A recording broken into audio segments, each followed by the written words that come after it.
We have a ghost story today. In this case, it is a mermaid story. I'd say it's a kind of a cautionary tale. And we are in the end of Mermaid. That is where we are time-wise. It is the last week, more's the pity. And that said, last week had kind of thrown me with some other circumstances, and I saw fit to put some stories on hiatus. So I'm not going to say, well, them's the breaks. It is going to be June. That's it for the Mermaids. I'm going to be extending my work so that I can share some of these new mermaids that I discovered. And I do, before I get to reading, I thought I would show some of the paintings that I've done here. And we may, let's see. This will be kind of fun. We get to I think you get to see a lot of these time lapses, but you don't always get to see them presented live. And this is the story of Melusine, which you can find on the channel. And she is one of the most famous original mermaids. Before Hans Christian Andersen made The Little Mermaid, and let's see, and then I did this one, this was more of a piece I did about kind of the general mermaids, and because I was actually talking about some of the things we know about them. And so this was done. I also just love this paper. It's like this old parchment in this beautiful treated sketchbook that I have. And speaking of which, this one is not loose leafed, so I'll have to show the whole sketchbook. But you can see this is just a wonderful, treasured article I have. And I have this little beauty, which this one, I just loved working with the duotone and the shades of green. Water is often symbolized with the color green. And of course, that was great for mermaids. And then one last one.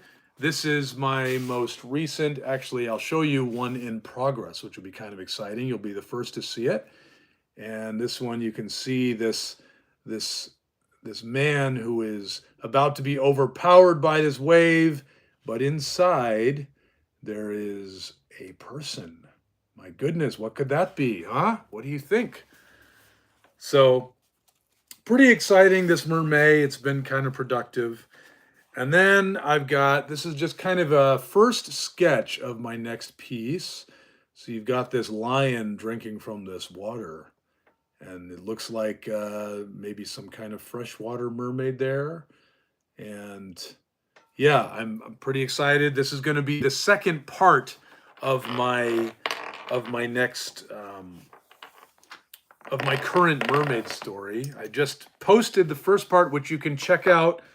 I believe the thumbnail says "The Mermaid's Bargain."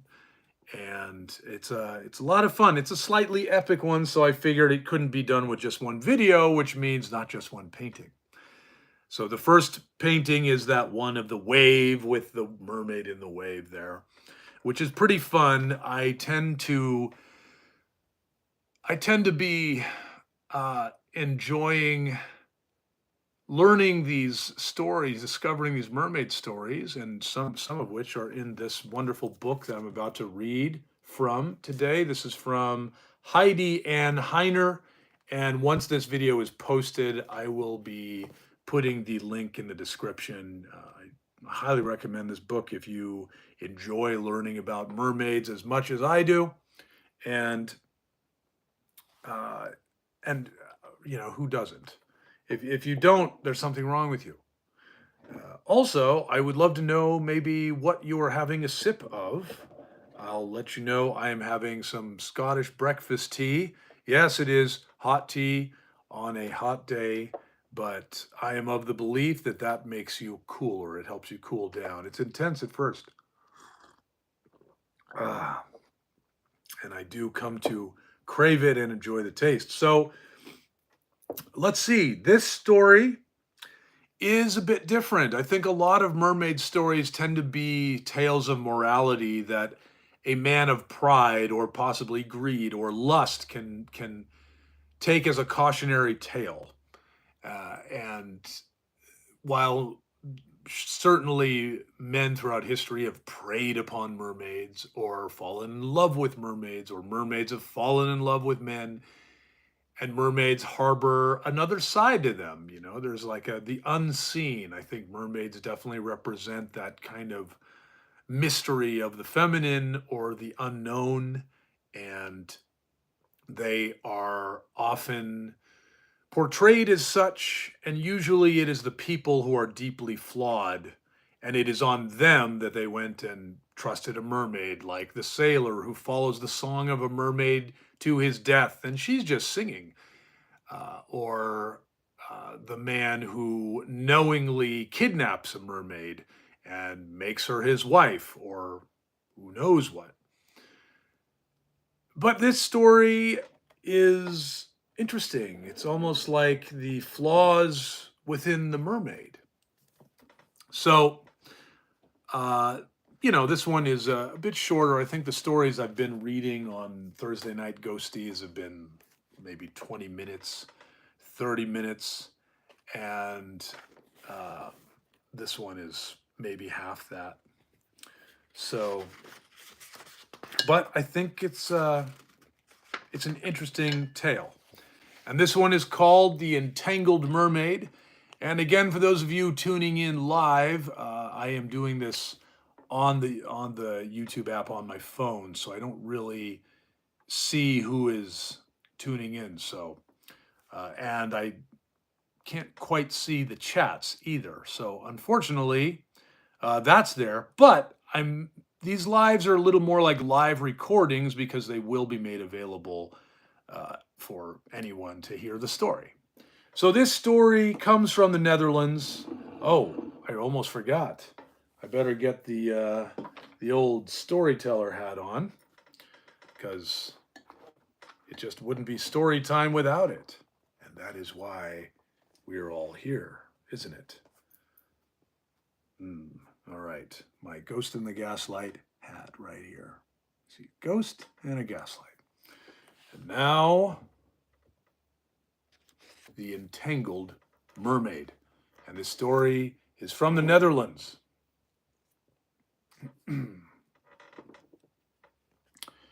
Long ago, in Dutch fairyland, there lived a young mermaid who was very proud of her good looks. She was one of a family of mere or lake folks, dwelling not far from the sea. Her home was a great pool of water that was half salt and half fresh, for it lay around an island near the mouth of a river. Part of the day, when the sea tides were out, she splashed and played, dived and swam in the soft water of the inland current. When the ocean heaved and the salt water rushed in, the mermaid floated and frolicked and paddled to her heart's content. Her father was a gray-bearded merman, and very proud of his handsome daughter. He owned an island near the river mouth, where the young mermaids held their picnics and parties and received the visits of young merry men, which in this tale a merryman is a merman. Her mother and two aunts were merwomen. All of these were sober folks and attended to the business which occupies all well-brought-up mermaids and merrymen. This was to keep their pool clean and nice. No frogs, no toads, or eels were allowed near, but in the work of daily house-cleaning, the storks and the mermaids were great friends. All water creatures that were not thought to be polite and well-behaved were expected to keep away. Even some silly birds such as loons and plovers and all screaming and fighting creatures with wings were warned off the premises because they were not wanted. This family of merry folks liked to have a nice, quiet time by themselves, without any rude folks on legs or with wings or fins from the outside. Indeed, they wished to make their pool a model for all respectable mermaids and merrymen for 10 leagues around. It was very funny to see the old daddy merman with a switch made of reeds shooing off the saucy birds, such as the sandpipers and screeching gulls, for the bullfrogs too big for the storks to swallow, and for impudent fishes he had a whip made of seaweed. Of course, all the mermaids in good society were welcome, but young mermen were allowed to call only once a month during the week when the moon was full. Then the evenings were usually clear, so that when the party broke up, the mermen could see their way in the moonlight to swim home safely with their mermaid friends. For there were sea monsters that loved to plague the merfolk, and even threatened to eat them up. The mermaids, dear creatures, had to be escorted home, but they felt safe, for their merman brothers and daddies were so fierce that, except sharks, even the larger fish, such as porpoises and dolphins, were afraid to come near them. One day, Daddy and Mother left to visit some relatives near the island of Urk. They were to be gone several days. Meanwhile, their daughter was to have a party, her aunts being the chaperones. The mermaids usually held their picnics on an island in the midst of the pool, where they would sit and sun themselves. They talked about the fashions and the prettiest way to dress their hair. Each one had a pocket mirror, but where they kept these while swimming, no mortal ever found out. They made wreaths of bright-colored seaweed, orange and black, blue, gray, and red, and wore them on their brows like coronets. Or they twined them along with sea berries and bubble blossoms among their tresses. Sometimes they made girdles of the longest and strongest and knotted them around their waists.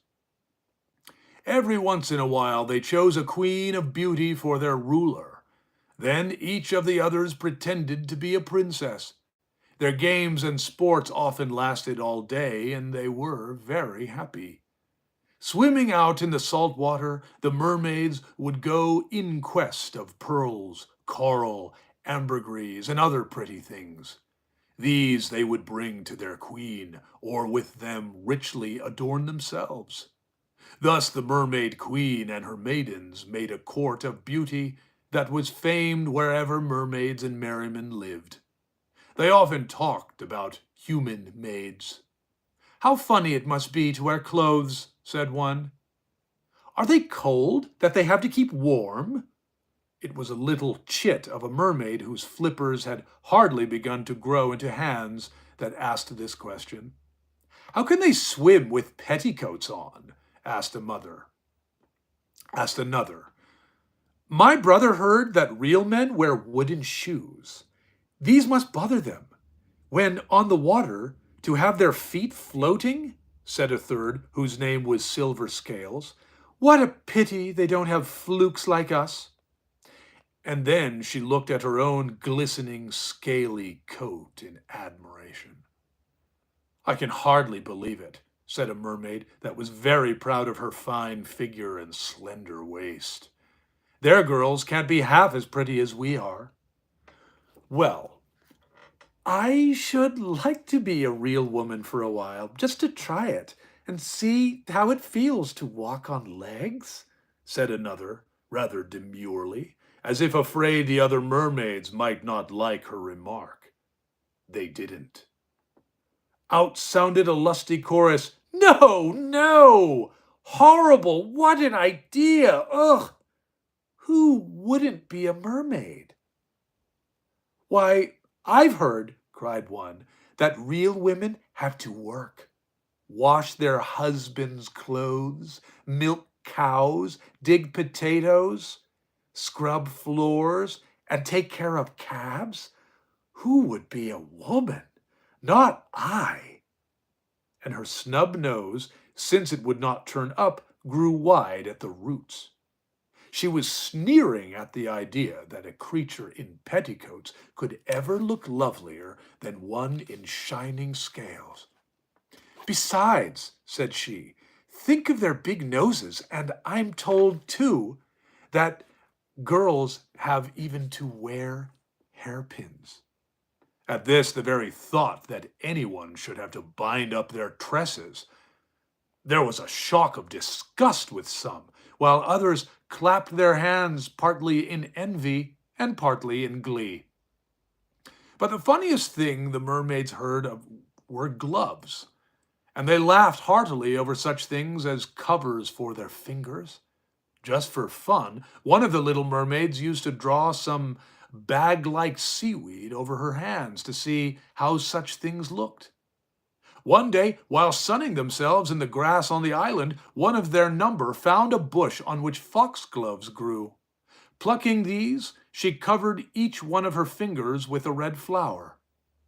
Then, flopping over to the other girls, she held up her gloved hands. Half in fright and half in envy, they heard her story. After listening, the party was about to break up, when suddenly a young merman splashed into view. The tide was running out and the stream low, so he had hard work to get through the fresh water of the river and to the island. His eyes dropped salt water as if he were crying. He looked tired while puffing and blowing, and he could hardly get his breath. The queen of the mermaids asked him what he meant by coming among her amidst at such an hour in such condition. At this, the bashful merman began to blubber. Some of the mergirls put their hands over their mouths to hide their laughing, while they winked at each other and their eyes showed how they enjoyed the fun. To have a merman among them at that hour, in broad daylight and crying, was too much for dignity. "Boo-hoo-hoo-hoo-hoo," said the merman, as he still wept saltwater tears, as he tried to catch his breath. At last he talked sensibly. He warned the queen that a party of horrid men in wooden shoes with pickaxes, spades, and pumps were coming to take the water from the pool and pump it out. He had heard that they would make the river a canal and build a dike that should keep out the ocean. "Alas! Alas!" cried one mermaid, bringing her hands, wringing them. "Where shall we go when our pool is destroyed? We can't live in the ocean all the time." Then she wept copiously. The saltwater tears fell from her great round eyes in big drops. "Hush!" cried the queen. "I don't believe the merman's story. He only tells it to frighten us. It's just like him." In fact, the queen suspected that the merman's story was all a sham, and that he had come among her maids with a set purpose to run off with silver scales. She was one of the prettiest mermaids in the company, but very young, vain, and frivolous. It was no secret that she and the merman were in love and wanted to get married. So the queen, without even thanking him, dismissed the swimming messenger. After dinner, the company broke up, and the queen retired to her cave to take a long nap. She was quite tired after entertaining so much company. Besides, since Daddy and Mother were away, and there were no beaux to entertain, since it was a dark night and no moon shining on the water, why need she get up early in the morning? So the mermaid queen slept much longer than before. Indeed, it was not till near sunset the next day that she awoke. Then, taking her comb and mirror in hand, she started to swim and splash in the pool, in order to smooth out her tresses and get ready for supper. But oh, what a strange change from the day before! What was the matter? All around her things looked different. The water had fallen low, and the pool was nearly empty. The river, instead of flowing, was as quiet as a pond. Horrors! When she swam forward, what should she see but a dike and fences? An army of horrid men had come, and when she was asleep, had built a dam. They had fenced around the swamp and were actually beginning to dig sluices to drain the land. Some were at work building a windmill to help in pumping out the water. The first thing she knew, she had bumped her pretty nose against the dam. She thought at once of escaping over the logs and into the sea. When she tried to clamber over the top and get through the fence, her hair got so entangled between the bars that she had to throw away her comb and mirror and try to entangle her tresses. The more she tried, the worse became the tangle. Soon her long hair was all twisted up in the timber. In vain were her struggles to escape. She was ready to die with fright when she saw 4 horrid men rush up to seize her. She attempted to waddle away, but her long hair held her to the post and rails. Her modesty was so dreadfully shocked that she fainted away. When she came to herself, she found she was in a big, long tub. A crowd of curious little girls and boys were looking at her, for she was on show as a great curiosity. They were bound to see her and get their money's worth in looking, for they had paid a stiver, 2 cents admission to the show. Again, before all these eyes, her modesty was so shocked that she gave one groan, flopped over, and died in the tub. Woe to the poor father and mother at Urk. They came back to find their old home gone. Unable to get into it, they swam out to sea, never stopping till they reached Spitzbergen. What became of the body of the Mermaid Queen? Learned men came from Leyden to examine what was now only a specimen, and to see how mermaids were made up. Then her skin was stuffed and glass eyes put in, where her shining orbs had been. After this, she was put above a glass case and resting upon iron rods.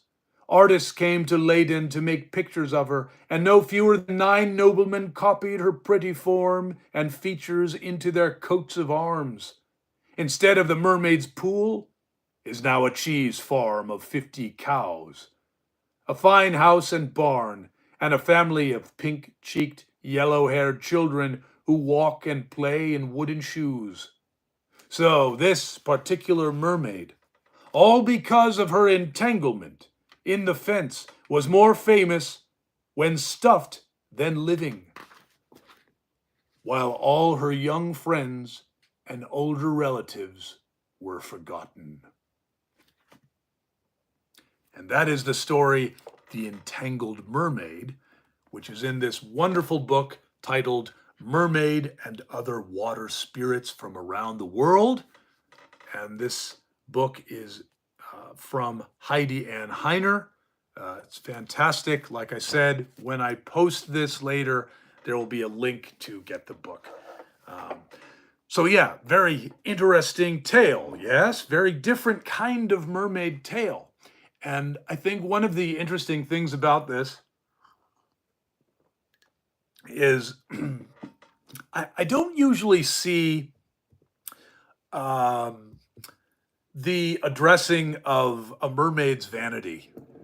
You know, I see that it's usually the men getting their comeuppance for being tempted or something like that, or, you know, behaving in the most ungraceful way towards them and taking liberties and all that. But you know, I've touched on other mermaid videos about one of the reasons mermaids come to shore, because you would think it's kind of dangerous for them to be there. But one of the reasons they come to the shore is because the reflecting world is on the shore. There are mirrors, there are ponds. Of course, in this, you hear of the mermaid's personal mirror, which all mermaids have. And it is said if you take their mirror or their belt, usually have some kind of belt, or in the case of selkies, they have a seal skin which allows them to swim in the ocean. if you take any of those articles away, you control the mermaid. And so they, they have that mirror, but they can't usually enjoy how beautiful their hair is until it dries. They can see the floating hair and everything, the way that it careens and swirls around them, I'm sure is absolutely captivating for them. And every mermaid, of course, derives that strength from feeling her beauty and her, her assets and everything. And but I think what's interesting in this is the vanity of the mermaid is actually her undoing, which I thought was very interesting. And it also, I think it's almost a microcosm for where civilizations go astray. It's when they get too decadent and too self-absorbed and they get too into the frivolous things. And here you have quite literally a queen. She's made queen because she won the mermaid beauty contest of the day. And so they do this to their detriment, where they choose the person based on the looks. And then you see she's given this decision when the merman comes with a warning, and she instead thinks of her own vanity because she thinks that the merman is just saying this to get over on her because he's in love with one of her friends, and she is obviously feeling some envy, and she thinks that that girl is very self-absorbed and all that. And she's like, I'm going to show them goodbye. And then it's kind of a be careful what you wish for kind of story, where after she loses everything and she's captured and she dies in captivity, what does she get? She gets fame and she gets notoriety and she gets all this attention in death, more than she ever could have dreamed when she was alive, because that seems to be what she wanted. And so a lot of interesting ideas that come up in there. And yeah, I keep thinking of that story.